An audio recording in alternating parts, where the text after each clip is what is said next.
Jadi ini adalah video kedua aku di channel YouTube, dan aku akan bahas tentang virus corona. Jadi jangan kemana-mana, tetap check it out. Teman-teman, hal apa yang bisa disyukuri dari adanya wabah COVID-19 ini? Bagi dunia sekarang jadi lebih peduli tentang masalah kesehatan, dan semoga kedepannya dunia akan lebih menyumbangkan banyak kontribusinya untuk dunia kesehatan, dan semoga lebih berhati-hati lagi untuk lab yang katanya telah menghasilkan virus ini. Dan bagi aku pun hal yang bisa disyukuri itu adalah banyaknya tempat-tempat maksiat yang sekarang ditutup, seperti bar, terus tempat-tempat untuk permainan wanita, terus juga kasino. Juga bagi aku yang bisa aku syukur itu adanya sistem lockdown yang membuat aku bisa lebih banyak waktu untuk relaksasi di rumah dan mengenal lingkungan sekitar rumah. COVID-19 ini juga telah mengubah cara pandang hidup aku.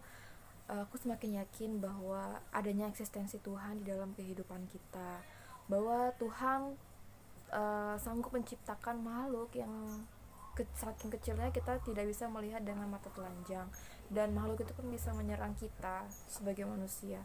Bahkan penyerangan ini telah membuat huru hara dunia, dan dunia semakin panik dari hari ke hari. Dan semoga cara pandang ini juga bisa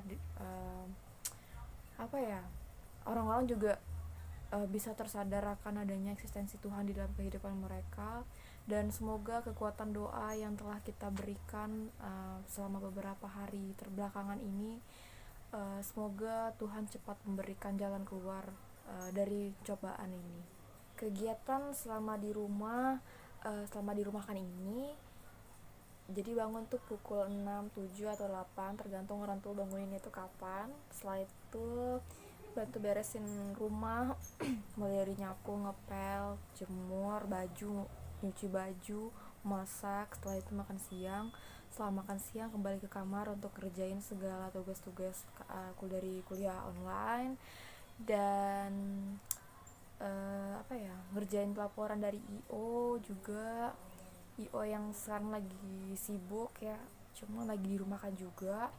Terus ya, ngecek HP, keluar masuk Instagram, masuk Facebook, ngecek segala sosial media. Tapi ternyata isinya itu aja, dan sempat terpikir untuk menghabiskan waktu dengan drama Korea. Tapi aku pikir kayaknya nggak produktif banget. Dan setelah aku udah cari-cari inspirasi dan dapatkan videonya Pak David tentang bagaimana kita produktif selama diisolasi di rumah, itu udah ngebuka wawasan aku banget. Jadi teman-teman mesti nonton video itu. Dan sekarang berpikiran untuk kembali aktif ngeblog lagi setelah beberapa bulan juga berhenti ngeblog karena sibuk kuliah dan kerja.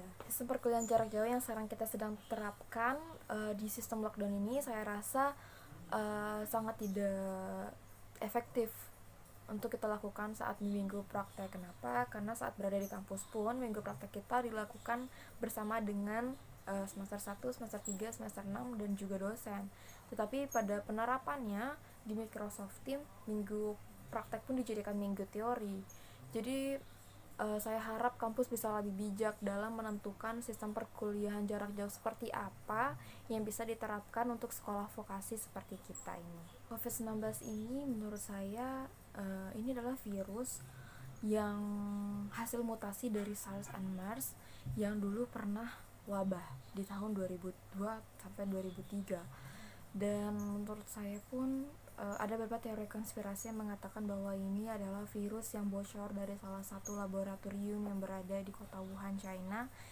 Dan kedepannya menurut saya satu virus akan ada masanya wabah sama seperti SARS and MERS yang masa wabahnya di tahun 2002 dan berakhir di tahun 2003. Dan saya rasa pun corona akan mengalami hal yang sama.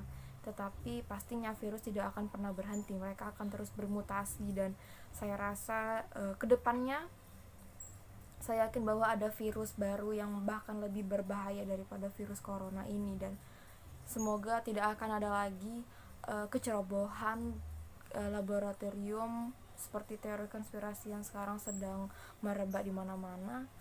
Ya, semoga kedepannya dunia kesehatan akan menjadi lebih baik dan penelitian-penelitian pun digunakan dalam hal dan tujuan dan maksud yang semestinya. Solusi apa yang bisa aku kasih agar COVID-19 ini cepat-cepat terselesaikan? Sebaiknya pemerintah Indonesia mengadopsi langkah yang diambil oleh Korea Selatan. Kenapa? Karena Korea Selatan itu benar-benar meminimalisir adanya sistem lockdown, terutama untuk perkantoran. Karena mereka pikir kalau lockdown seluruh perkantoran itu akan membahayakan sistem perekonomian mereka. Jadi mereka mengambil langkah untuk memeriksa seluruh masyarakatnya.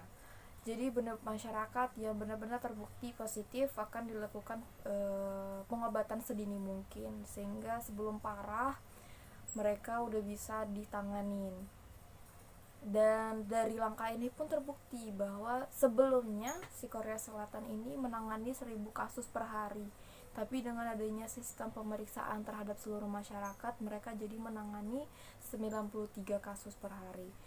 Jadi teman-teman bisa lihat kalau kelipatannya bahkan bisa 10 kali, penurunan dari kasus baru per harinya tuh bisa menurun 10 kali lipat. Jadi saya rasa ini adalah salah satu solusi yang bisa kita terapkan di Indonesia, bahwa kalau sistem lockdown saja itu tidak bisa menghentikan si wabah ini. Kenapa? Karena orang yang diisolasi pun akan melakukan aktivitas di luar, entah itu membeli kebutuhan pokok atau menyapu halaman atau sekedar menjemur pakaian, dan pasti mereka akan berinteraksi dengan orang-orang di sekitar yang belum tentu orang-orang di sekitar itu benar-benar negatif corona. Bagaimana kalau mereka positif corona? Terus si orang yang tadi yang belum terkontaminasi dengan corona, terus karena dia berinteraksi, jadinya dia terpapar dengan virus itu, dan masa inkubasinya 14 hari. Misalnya dia terpapar pada hari ke-13 pada saat masa isolasi, sedangkan masa isolasi itu 14 hari. Nah, lalu bagaimana dengan hari ke-28 nya di saat sistem lockdown udah nggak ada lagi? Jadinya itu bisa jadi menyebar luas dong virusnya, dan virus itu juga nggak akan terhentikan. Dan menurut saya sistem lockdown saja itu nggak cukup untuk menghentikan wabah ini. Seperti itu. Oke teman-teman, jadi itu tadi opini-opini dari aku yang menurut cara pandang aku tentang wabah virus corona ini. Semoga kita semua yang sedang berada di dalam rumah, diisolasi, diberikan kesehatan. Teman-teman hindari untuk berkerumunan di luar. Kalau nggak ada keperluan mendesak, ya tetap berada aja dalam rumah. Jangan lupa tetap berolahraga, berjemur di bawah matahari.